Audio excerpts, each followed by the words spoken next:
problem 4. So this will be the last and actually hardest problem we'll be looking at in this series.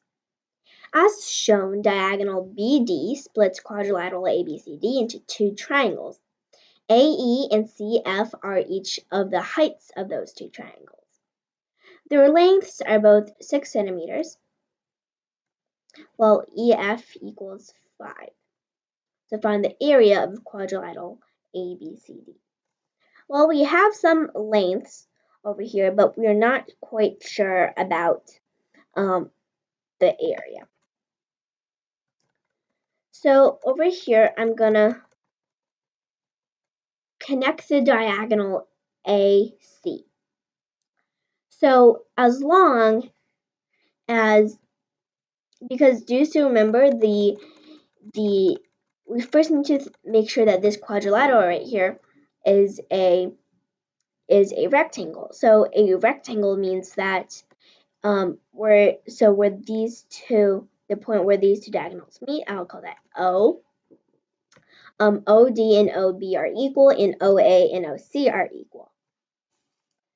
So we connected this, and we just need to make sure that it's coming right through in the middle. And it is, because we're splitting this EF equally. Now we're going to find the area of one of these halves.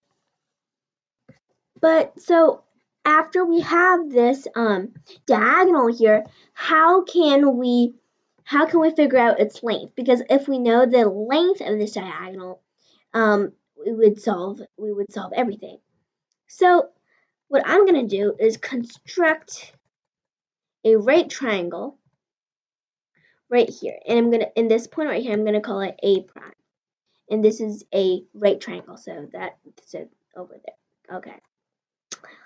And we know that over here is 5, right? Because 5 over here is equal to EF over here, and this is equal to 12, right? So remember our Pythagorean theorem? A squared plus B squared equals C squared. So 5 squared plus 5 squared plus 12 squared equals 13 squared, which means that AC right here is 13. And now that we have this diagonal, we can find the area of each of these triangles, and these triangles are equal, so in the end we just do multiply that by 2, and we get 13 times 6 divided by 2 times 2, which equals 78. So the area of quadrilateral ABCD is equal to 78 cm squared.